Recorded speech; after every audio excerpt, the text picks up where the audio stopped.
Sebelum kita mulai, klik subscribe sekarang, karena di channel ini, setiap kisah bukan sekadar cerita, tapi perjalanan jiwa yang tak akan kamu lupakan. Bayangkan, kamu terpaksa menikah demi menyelamatkan adikmu. Pria itu kaya, terhormat, dan sudah tua. Tapi kamu rela, demi uang, demi keluarga. Tapi 3 hari setelah pernikahan, kamu temukan fakta ini. Suamimu ternyata sudah mati 5 tahun yang lalu. Rumah yang kamu tinggali mulai berubah. Cermin-cermin berbisik, dan bayangan pria itu memanggil namamu malam demi malam. Dan kini, kamu harus memilih, kabur dan kehilangan nyawa, atau menyerahkan jiwamu untuk selamanya. Ini bukan kisah biasa, ini kisah tentang keberanian melawan ikatan yang melampaui kematian. Follow terus dan jangan lewatkan episode pertama, karena semua dimulai dari satu nama. Namaku Alma, usiaku 24 tahun. Dan di usiaku yang muda, aku sudah paham betul rasanya kehilangan. Kedua orang tuaku meninggal dalam kecelakaan tragis saat aku masih SMA. Sejak itu, hanya aku dan adikku, Ardi, melawan kerasnya hidup di kota ini. Ardi mengidap kelainan darah langka, penyakit yang perlahan melumpuhkannya, dan juga menguras sisa tabunganku sedikit demi sedikit. Meski begitu, aku tak pernah mengeluh.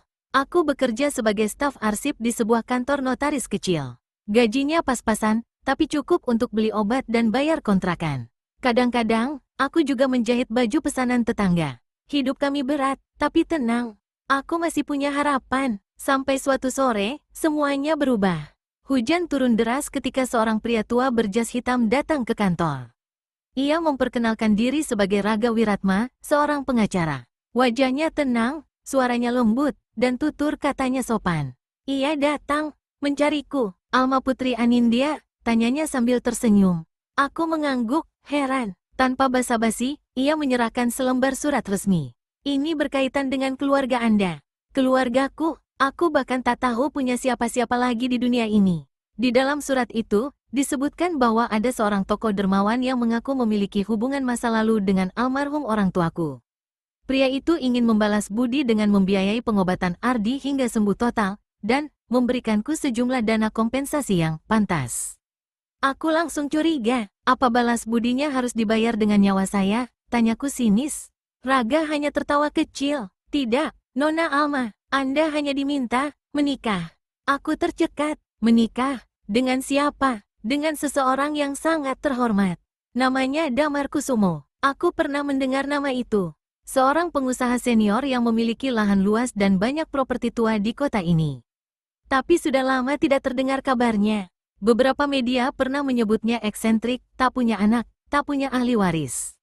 Kenapa saya? Tanyaku, kami bahkan tak saling kenal.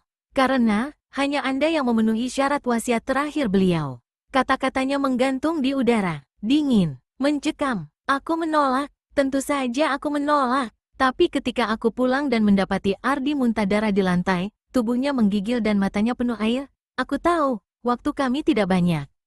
Aku tak punya apa-apa lagi untuk dijual. Rumah, sudah dijaminkan. Kalung ibu, sudah lama tergadai. Di meja makan, amplop itu masih tergeletak. Isinya jelas, jika aku bersedia menikah dengan Damar Kusumo, aku akan menerima warisan sebesar 50 miliar rupiah, dan Ardi akan segera dikirim ke luar negeri untuk pengobatan. Dan malam itu, untuk pertama kalinya dalam hidupku, aku menangis bukan karena kehilangan, tapi karena harus memilih sesuatu yang tak pernah kuinginkan. Menikahi pria yang tak pernah ku kenal, demi uang. Tapi yang tidak ku ketahui saat itu, pria itu sudah mati 5 tahun lalu. Dan tetap saja, aku menikah dengannya. Pernikahan itu dilangsungkan seminggu kemudian, secara tertutup. Tidak di gedung megah, tidak pula di hadapan para tamu. Hanya ada aku, Raga, seorang penghulu tua yang tak pernah menatap mataku, dan 2 saksi yang tak ku kenal. Kami menikah tanpa mempelai pria hadir di pelaminan. Beliau sedang sakit parah, tak bisa hadir secara langsung, kata Raga, tenang seperti menjelaskan jadwal makan siang. Semuanya terasa salah, tapi saat aku menandatangani surat itu, membubuhkan kep jari, dan melihat Raga menyerahkan dokumen pengobatan untuk Ardi ke tanganku, rasa bersalahku seperti dikubur oleh kelegaan sesaat. Aku telah menjual hidupku, dan menyelamatkan satu lagi. Rumah tempatku tinggal setelah pernikahan terletak jauh di pinggiran kota. Sebuah villa tua bergaya kolonial, berdiri megah namun kesepian, dikelilingi pepohonan tinggi dan kabut yang enggan pergi meski siang hari. Aku membayangkan, rumah ini pasti indah dulu. Tapi sekarang, hanya tinggal sisa kejayaan. Pintu kayu besar menyambutku dengan suara berderit yang panjang. Di dalam, aroma kayu lembab dan bunga kering menusuk hidung. Tidak ada penghuni lain, selain beberapa pelayan yang sudah lanjut usia. Mereka nyaris tak bersuara, bahkan langkah kaki mereka seperti diserap lantai. "Di mana kamar suamiku?" tanyaku pada seorang pelayan perempuan yang menggigil setiap kali berbicara. "Di ujung lorong sayap kiri," katanya lirih. "Tapi, jangan ke sana malam-malam." Aku mengerutkan kening. Kenapa? Ia menunduk. Karena, beliau tidak suka suara pintu dibuka malam hari. Aku mencoba tidur malam itu. Tapi rumah itu terlalu sunyi. Bahkan detak jam tua di lorong terdengar seperti palu ketakutan. Saat aku nyaris terlelap, suara ketukan tongkat terdengar di lantai bawah. Langkah lambat, teratur, menuju arah tangga. Aku menahan napas. Seseorang, atau sesuatu, sedang berjalan di bawah. Aku bangkit, membuka pintu kamar sedikit, mengintip ke koridor panjang yang gelap. Tak ada siapa-siapa, tapi suara langkah itu masih terdengar. Makin dekat, makin berat, lalu, hening. Aku menutup pintu perlahan, mundur, dan saat itu, lampu kamar padam dengan sendirinya. Pagi harinya, aku memutuskan untuk mencari kamar damar. Aku berjalan ke lorong kiri yang dilarang itu. Setiap langkah seakan menuntunku ke tempat yang tak seharusnya kutuju. Di ujung lorong, sebuah pintu kayu tua tampak terkunci. Tapi anehnya, kuncinya berlumuran debu. Aku dorong pelan-pelan. Kamar itu gelap, berdebu, dan penuh sarang laba-laba. Tidak ada pakaian di lemari. Tidak ada jejak kehidupan. Di meja riasnya hanya ada satu foto tua, Damar Kusumo muda, duduk tegak dengan mata tajam. Tapi cermin di atas meja, retak. Seolah pernah dilempar sesuatu dengan keras. Dan di dinding, tergantung sebuah potret dirinya yang lebih tua, gambar yang sama dengan yang kuterima sebelum menikah. Tapi yang membuatku merinding, di bawah foto itu tertulis dengan ukiran emas tua. Alam, Damar Kusumo, tanggal 18 Januari tahun 1950-2. Tanganku gemetar, hatiku membeku, pernikahanku sah secara hukum. Tapi suamiku sudah dikubur 5 tahun yang lalu. Kupeluk tubuhku sendiri di dalam kamar yang membekukan tulang. Meski matahari siang menyelinap lewat jendela yang berdebu, entah mengapa, kamar itu tetap dingin. Seolah tak ada kehidupan, atau terlalu banyak kematian. Aku mundur perlahan dari ruangan itu. Begitu pintu kututup, selembar kertas tipis melayang dari atas pintu dan jatuh ke kakiku. Surat tua, berwarna kuning kecoklatan. Tulisan tangan di sana nyaris tak terbaca, tapi satu kalimat terpampang jelas di bagian paling akhir.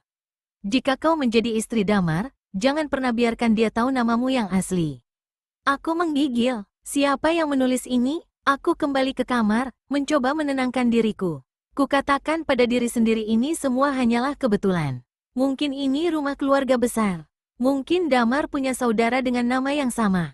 Mungkin. Tapi saat aku duduk di kasur, sebuah bingkai foto di nakas jatuh sendiri dan pecah berkeping. Dan saat aku memungut pecahannya, tanganku tergores. Bukan oleh kaca, tapi oleh sesuatu yang terlipat rapi di balik bingkai, akta kematian asli. Nama lengkap, Damar Kusumo. Pekerjaan, pengusaha properti. Tanggal meninggal, tanggal 2 Mei tahun 2019. Penyebab, tidak disebutkan. Mataku terbelalak saat melihat kolom tanda tangan saksi. Nama itu, Raga Wiratma. Jantungku berdegup keras. Jadi Raga, tahu, ia menutupi semuanya. Mengapa ia mengatur pernikahan dengan pria yang sudah mati? Saat itulah suara ketukan terdengar dari balik pintu kamarku. Pelan, berirama, seperti pukulan jam dinding tua. Tok, tok, tok. Aku membuka pintu dengan hati bergetar. Tidak ada siapapun, hanya koridor kosong. Tapi di tengah lantai, ada satu benda. Sebuah tongkat kayu ukiran lama. Berdiri tegak, sendiri. Aku menjerit dan segera menutup pintu. Kupeluk tubuhku erat-erat. Ketika akhirnya kuputuskan untuk menghubungi kantor notaris tempatku bekerja, HP-ku mati total. Padahal barusan aku mengisi daya. Listrik di kamar pun padam, hanya kamarku, sementara lampu koridor masih menyala. Malam itu, aku tak tidur. Aku duduk memandangi pintu dengan lampu lilin kecil yang kutemukan di lemari. Hingga tepat pukul 2:03 dini hari. pintu kamarku terbuka sendiri, perlahan, tanpa suara, dan di ambang pintu, sebuah bayangan panjang berdiri. Tak bergeming, tak bernapas, hanya diam. Lilinku padam, dan dalam kegelapan yang sunyi itu, aku mendengar suara berat yang berbisik. Alma, aku sudah tahu namamu. Bisikan itu tak seperti suara manusia. Terlalu berat, terlalu dalam. Seolah tak keluar dari tenggorokan, tapi dari balik tanah, dari sesuatu yang tak lagi hidup. Aku membeku, lilin di tanganku telah padam, tapi udara di sekitarku seperti menyala oleh ketakutan. Bayangan di ambang pintu masih berdiri di sana, tak bergeming, menatapku dalam kegelapan yang pekat. Lalu tiba-tiba, hilang. Secepat ia datang, bayangan itu lenyap. Pintu menutup sendiri, tak ada suara, tak ada angin, tapi bisikan itu masih menggema di kepalaku. Aku sudah tahu namamu. Keesokan paginya, aku memaksa salah satu pelayan, seorang perempuan tua bernama Bu Karti, untuk bicara. Awalnya ia menolak, gemetar, bahkan nyaris bersujud agar aku berhenti bertanya. Tapi akhirnya, setelah kupeluk dan kuucapkan, aku tidak ingin mati di sini, ia menangis, dan mulai bicara. Dulu, semua istri yang menikah dengan Tuan Damar menghilang, bisiknya. Tak pernah ada yang keluar hidup-hidup dari rumah ini. Berapa banyak? Ia memejamkan mata. 4, termasuk nyonya pertama. Dan, Anda, dunia seperti berhenti berputar. 4 wanita, dan tidak satu pun keluar hidup. Aku merasa mual. Kenapa tak ada yang melaporkan? Karena semuanya legal, semua atas dasar pernikahan dan persetujuan. Tak ada jejak kekerasan, tak ada tubuh. Kalau begitu, mereka kemana? Ia menatapku, matanya merah, kosong, dikubur, dalam nama. Hari itu, aku mencari Raga. Tapi ia tidak ada. Para pelayan bilang ia pergi ke kota, jawaban yang sama setiap kali ia menghilang. Aku pun nekat masuk ke perpustakaan tua di lantai atas, ruangan yang selalu dikunci rapat. Aku mendobraknya dengan linggis tua yang kutemukan di gudang kecil. Di dalam ruangan penuh debu dan jamur itu, aku menemukan ratusan dokumen tua, sebagian besar tentang silsilah keluarga Kusumo. Tapi satu lemari besi kecil menarik perhatianku. Kuncinya sudah patah. Aku paksa buka dengan linggis. Isinya, surat-surat kematian. Semua atas nama perempuan-perempuan muda. Beberapa bahkan tak tercatat di catatan sipil. Dan di atas semua surat itu, ada satu map merah tua, bertuliskan namaku. Alma Putri Anindya. Tapi yang membuatku nyaris pingsan bukan map itu. Melainkan di balik map, tertempel sebuah surat pernikahan palsu, dengan tanda tangan palsu atas nama diriku, tertanggal 3 tahun yang lalu. Padahal aku baru menikah minggu lalu. Aku mulai mengerti, ini bukan soal cinta, bukan soal warisan, ini soal ritual. Damar tak ingin istri. Dia butuh nama, identitas, pengikat, sesuatu yang bisa dijadikan pengorbanan untuk mempertahankan dirinya di dunia ini. Dan sekarang, ia sudah tahu namaku. Artinya, aku sudah terikat. Aku bukan lagi tamu di rumah ini. Aku bagian dari perjanjian yang lebih tua dari kematian itu sendiri. Dan satu-satunya cara untuk selamat, adalah keluar dari rumah ini. Sebelum namaku lenyap seperti para istri sebelumku. Hari itu juga, aku berkemas. Tak peduli apakah uang 50 miliar itu masih dijanjikan atau tidak. Tak peduli lagi soal kontrak. Bahkan jika harus mengemis di jalan, asal aku bisa membawa Ardi menjauh dari semuanya. Tapi saat aku mencoba keluar melalui gerbang utama, hal aneh terjadi. Langkahku terasa berat, seperti ada yang menarik tubuhku dari dalam tanah. Udara menebal, pandanganku buram, dan saat aku menyentuh gerbang besi, dunia berputar. Dan, gelap. Aku terbangun di atas tempat tidurku di kamar besar yang dingin. Keringat membanjiri tubuhku, tapi tubuhku utuh. Hanya satu yang hilang, jam, waktu. Aku tak tahu apakah aku pingsan 1 jam, 1 hari, atau 1 minggu. Kupastikan lagi, kubuka jendela, matahari masih bersinar. Kudengar burung-burung, tapi suasananya terlalu sama. Seperti salinan dari hari sebelumnya. Seperti waktu mengulang dirinya sendiri. Ku keluarkan HP, masih mati, bahkan colokan listrik pun kini tak berfungsi. Aku terjebak di dalam rumah ini, dengan dunia di luar yang mungkin tak akan pernah kutemui lagi. Aku mencoba jalan pintas, lewat dapur belakang, lewat pintu gudang, lewat loteng, tapi semuanya buntu, tak hanya secara fisik, seperti ada kekuatan tak terlihat yang menyegel rumah ini dari dalam. Dan yang paling membuatku nyaris histeris. Setiap kali aku berhasil menyentuh gagang pintu keluar, aku langsung terbangun kembali di depan kamar suamiku. Pintu kayunya terbuka sedikit demi sedikit setiap kali aku kembali ke titik itu. Dan setiap malam, bisikan itu makin jelas. Tak hanya memanggil namaku, tapi mengulang sumpah pernikahan kami. Dengan nama ini, aku mengikatmu. Dengan nama ini, kau milikku. Aku putus asa, namun di tengah kegilaan itu, satu pelayan memberiku harapan. Namanya Pak Raji, lelaki tua yang tak pernah bicara sejak aku datang. Malam itu, saat aku menangis di tangga, ia mendekat pelan dan menyelipkan sesuatu ke sakuku. Sebuah kunci tua, dan secarik kertas kecil. Tulisannya hanya satu kalimat, kalau kau ingin keluar hidup-hidup, jangan biarkan dia mengucap namamu 3 kali. Aku tak mengerti, tapi satu hal pasti, aku tak bisa bertahan di rumah ini lebih lama.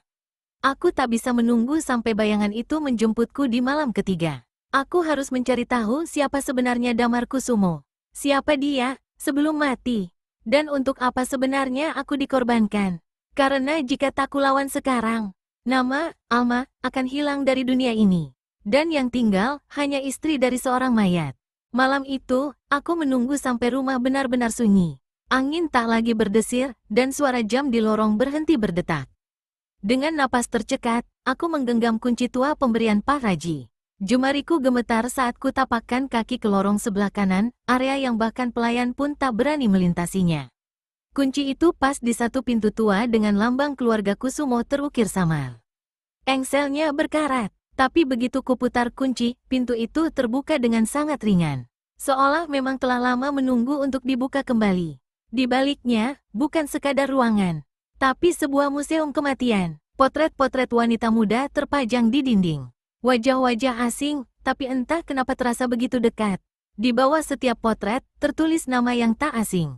Lestari Ayuning Tias, 1987 menghilang 2012. Farah Ardana, 1993 menghilang 2014. Reina Puspita, 1997 menghilang 2017.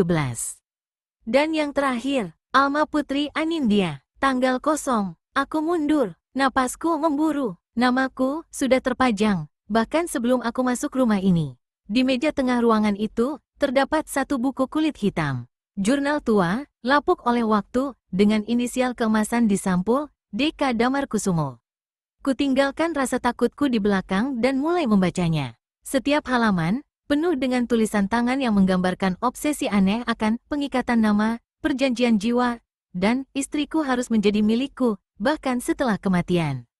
Namun di bagian paling akhir, kutemukan entry dari orang lain.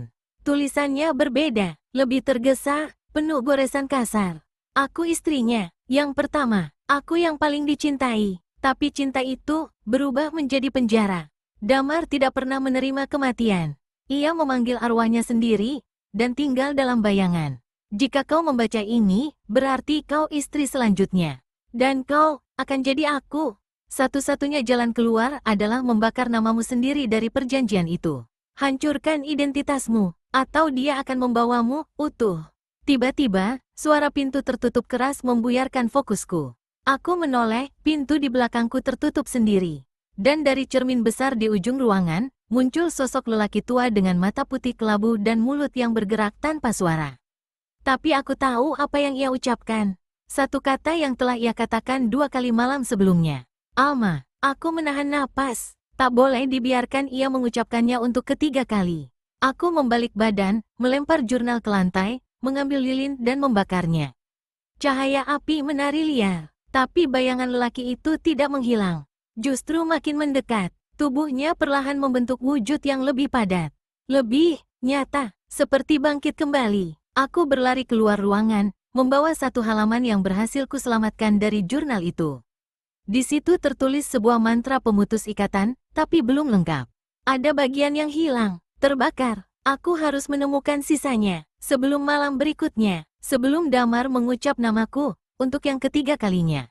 Karena setelah itu, tubuhku bukan lagi milikku, tapi milik suamiku, yang sudah mati, 5 tahun lalu. Aku tahu waktuku tidak banyak.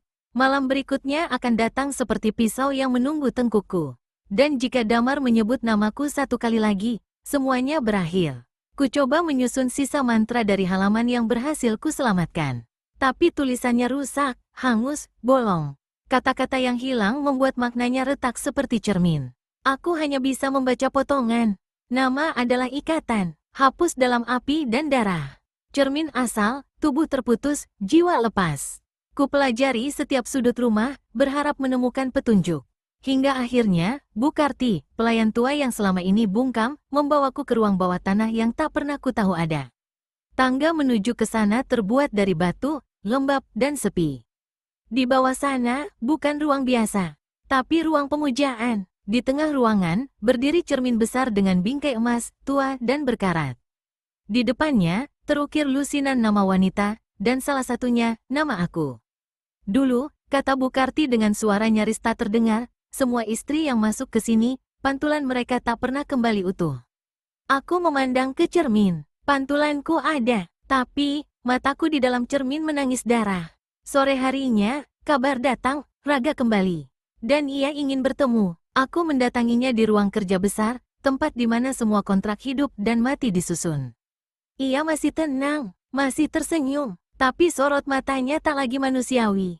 Kau tahu terlalu banyak, katanya pelan. Seharusnya kau hanya jadi pengantin. Diam, manis, mati. Kau yang membawa Damar kembali dari kematian? Tanyaku menahan emosi. Ia tertawa. Damar tak pernah benar-benar pergi. Ia hanya menunggu tubuh yang cukup kuat untuk menampungnya lagi. Aku bukan tubuh itu. Ia menatapku lama. Belum, tapi akan jadi. Aku kabur dari ruangan itu. Kembali ke kamarku, hanya untuk mendapati pintu kamarku telah terbuka penuh. Di dalamnya, berdiri sosok Damar. Kini wujudnya jelas. Bukan lagi bayangan, bukan lagi roh. Tapi daging, hidup. Kulitnya pucat kehijauan, matanya kelabu, rambutnya kusut.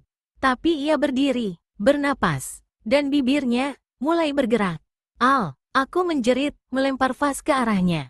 Tapi tubuh itu menembus dinding seperti asap, lalu muncul lagi di belakangku. Tangannya menyentuh pundakku, dingin seperti es. Berat seperti beban kematian. Sekali lagi, bisiknya. Dan kau akan sepenuhnya milikku. Aku berlari ke ruang pemujaan, membawa cermin tua itu naik sendiri ke kamarku. Ku ketuk, ku tarik, ku dorong, apapun agar bayangan itu berhenti.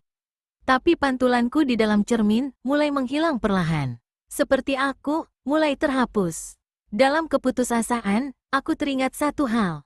Bukan aku yang bisa menyelesaikan ini. Tapi orang yang ikatannya belum selesai. Dan satu nama muncul di benakku. Istri pertama Damar, yang menulis jurnal itu, yang, mungkin, masih ada. Malam pun tiba. Untuk pertama kalinya, suara langkah itu tidak datang dari lorong. Tapi dari dalam kamarku sendiri. Bayangan itu berdiri tepat di belakangku. Di cermin, ia mulai menyatu denganku. Alma, Alma, Al, berhenti, teriakku. Aku ambil pisau kecil dari laci, menggores kulitku sendiri, dan menulis satu nama di lantai dengan darah. Saraswati Kusumo. Dan saat namanya tertulis penuh, cermin itu bergetar, retak. Dan dari dalamnya, muncul wajah perempuan muda dengan mata merah menyala dan suara yang mengguncangkan dunia. Aku belum selesai dengannya. Cermin itu pecah, tapi bukan hancur. Ia membuka, seperti sebuah gerbang. Dari retakan-retakannya, asap hitam menyembur keluar. Dan di antara kabut itu, sosok perempuan muncul perlahan, Saraswati Kusumo. Baju pengantin yang robek, rambut panjang menjuntai, tapi wajahnya masih cantik. Namun matanya menyala merah, bukan karena dendam, tapi karena ia masih terikat. Aku istri pertama, katanya. Suaranya serak. Dulu aku juga mengira menikah demi menyelamatkan keluarga adalah jalan keluar. Tapi yang ternyata, aku menjadi jalan masuk. Untuk arwah yang tak mau mati. Kenapa kau muncul sekarang? Tanyaku. Karena kau wanita pertama yang menuliskan namaku kembali. Kau membangunkanku. Aku menunduk. Kau bisa bantu aku keluar?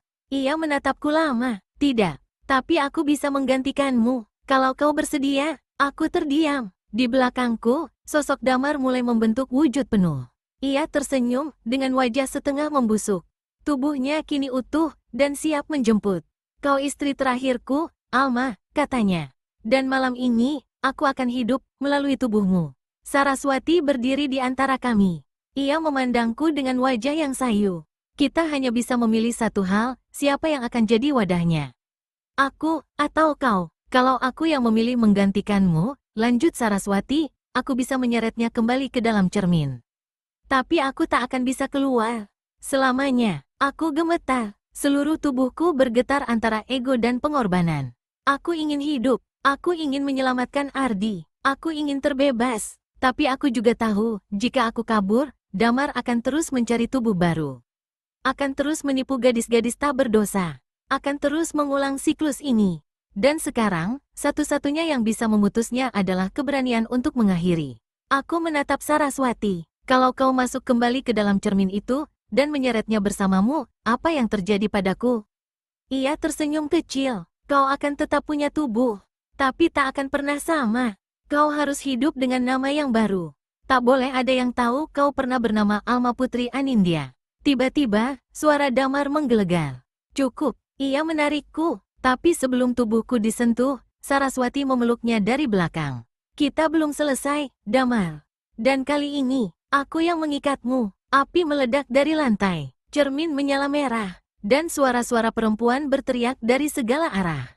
Aku menutup mata. Dunia berguncang. Lalu, hening. Ketika aku membuka mata, aku sendirian. Di dalam kamar kosong. Tanpa foto. Tanpa suara. Tanpa cermin. Aku memandang ke jari manisku. Cincin kawin itu retak. Lalu hancur, menjadi debu. Di luar, fajar mulai menyingsing. Dan untuk pertama kalinya sejak aku masuk rumah itu, pintu gerbang terbuka. Aku keluar, perlahan, langkah demi langkah. Di langit, burung-burung kembali berkicau. Dan di hatiku, satu nama telah padam untuk selamanya. Namaku bukan lagi Alma Putri Anindya. Aku telah mati di dalam perjanjian itu. Tapi jiwaku masih hidup. Aku berjalan menjauh dari rumah itu tanpa menoleh ke belakang. Tak ada pelayan, tak ada gerbang besi. Tak ada kabut, seakan semua yang kutinggalkan di sana memang tak pernah benar-benar ada di dunia yang nyata. Setiap langkahku seperti menembus batas antara dua dunia. Dunia yang pernah mengenalku sebagai Alma, dan dunia baru yang bahkan tak tahu aku pernah ada. Setibanya di kota, aku langsung ke rumah sakit tempat Ardi dirawat. Tapi saat menyebutkan namaku ke petugas, ia hanya menggeleng. Maaf, tidak ada pasien dengan wali bernama Alma Putri Anindya. Jantungku tercekat. Aku mencoba lagi, menyebut nama adikku. Kali ini, petugas menemukan datanya. Ardiansyah, katanya. Oh iya, dia baru dipindahkan ke ruang perawatan premium. Semua biaya sudah ditanggung oleh seorang donatur anonim. Aku mengikuti arah petunjuknya dengan langkah tergesa. Dan saat pintu ruangan itu terbuka, kulihat Ardi sedang duduk di ranjang, wajahnya cerah, tubuhnya lebih kuat. Ma, ia terdiam. Dahinya mengernyit. Aku tahu kamu siapa, tapi aku lupa namamu. Namaku bukan lagi yang dulu, kataku pelan. Dan anehnya, aku tak menangis. Sejak hari itu, aku hidup dengan nama baru, Naila Saraswati.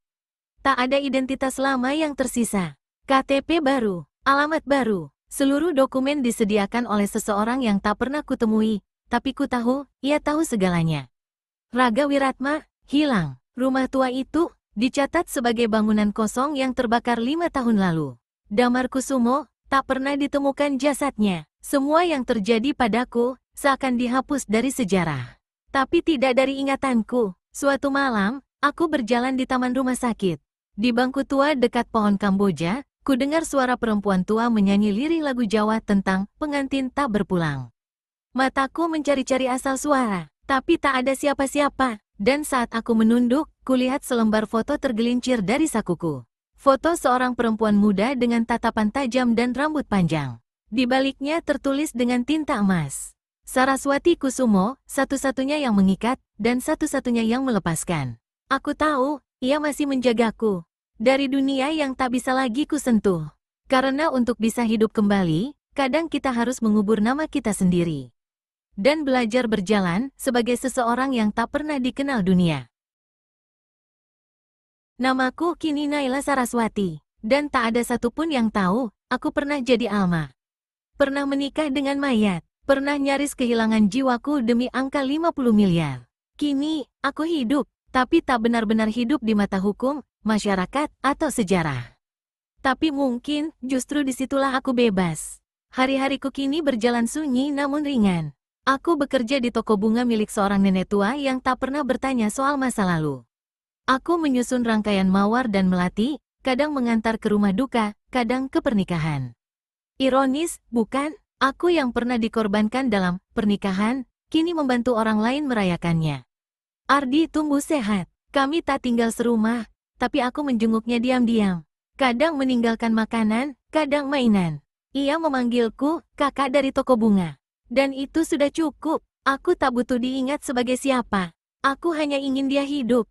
Namun setiap malam, sebelum tidur, aku masih memimpikannya rumah tua itu. Tangga kayu yang berderit, cermin yang retak, dan sosok Saraswati yang berdiri di baliknya, tersenyum padaku.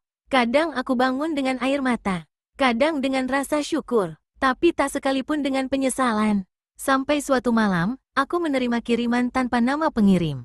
Sebuah kotak kayu kecil. Di dalamnya, hanya ada satu benda.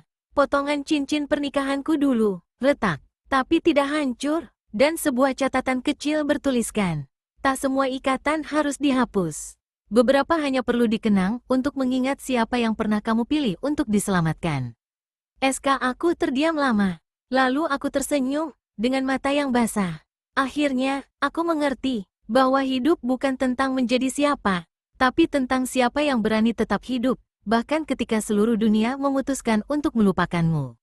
Aku pernah kehilangan nama, tapi aku menemukan diriku, dan saat matahari terbit pagi itu, aku berdiri di depan kaca kecil di toko bunga, menatap pantulan diriku sendiri, bukan sebagai korban, tapi sebagai seseorang yang bertahan.